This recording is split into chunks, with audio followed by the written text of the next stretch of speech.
There is no specific cause of cancer, but once it manifests, especially at stage 4, it is difficult to cure it. The best remedy is early screening and detection, which makes it easy for doctors to control the cancer from spreading by killing the cells using different technologies. It is estimated that most of the cancer cases are of people aged between 50 to 69 years who are physically less active. The Uganda Cancer Institute estimates that 300 billion shillings, about $81 million, is spent on cancer referrals. Out of the 300 billion shillings, 10 billion is spent on public servants.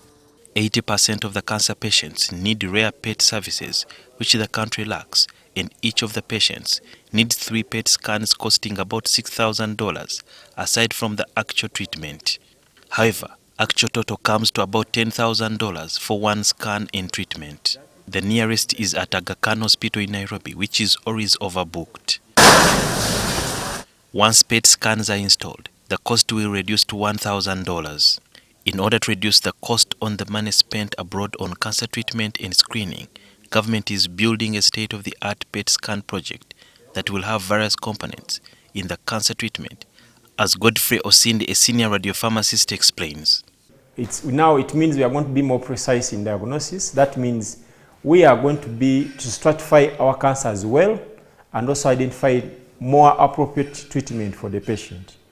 And also it means we can monitor our patients whether they are responding to treatment so well, because we can look at the functionality. Because if the body is restored upon treatment, we can confirm.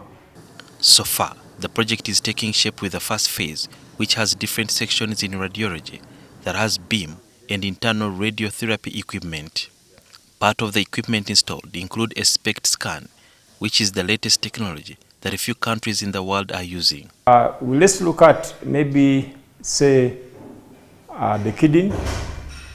If you are looking at the kidney, how is it functioning? So probably in this case, we shall get a radio tracer that can help us to trace the functionality of the kidney. Now, we image that using the SPECT and see whether the kidney is functioning well. But as we are seeing the functionality of the kidney, we also need to locate how is it, where is it located. So we now get the CT that can help us say, okay, structurally the kidney is also not okay, or the structurally the kidney is okay and it's located here, but in terms of functionality, it's not working well. Or in terms of function. Under the project, the PET scan is expected to be installed, and it will be the first in the entire sub-Saharan region. The PET services are not only for cancer patients. They are also for the heart cardiology, also for infectious disease. So the center we are putting up is going to be a multi-purpose center that can also support other institutions that may feel benefit from that. Since treatment of cancer does not require only machines, the Institute will have a section of manufacturing nuclear medicine that will be the only one in Africa. Radiopharmaceuticals can be in several forms, but mainly what we are going to do, we are going to do injectables. And the center we are setting up is going to be a GMP plant, meaning that it has to be certified by all the necessary agencies, including the National Drug Authority. The machines will not only reduce the cost on treatment abroad, but will increase the lifespan of many people due to increased capacity to detect cancer at the earliest stage and exact organs or areas which are affected.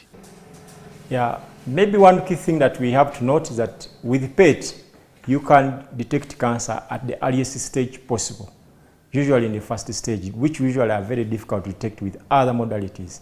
The specialized real-time cancer diagnosis and treatment facility has been designed to take in the biggest number of patients compared to other centers in Africa, thus preparing for the future.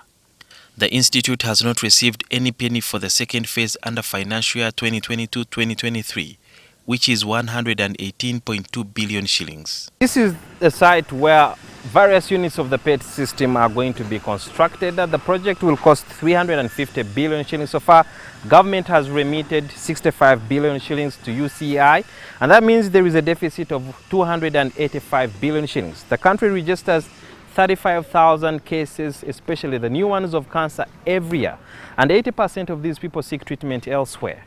And the country also loses 25,000 people to cancer every year.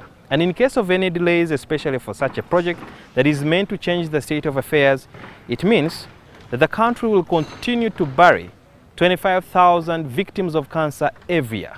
Sudhir Biarhanga, NTV.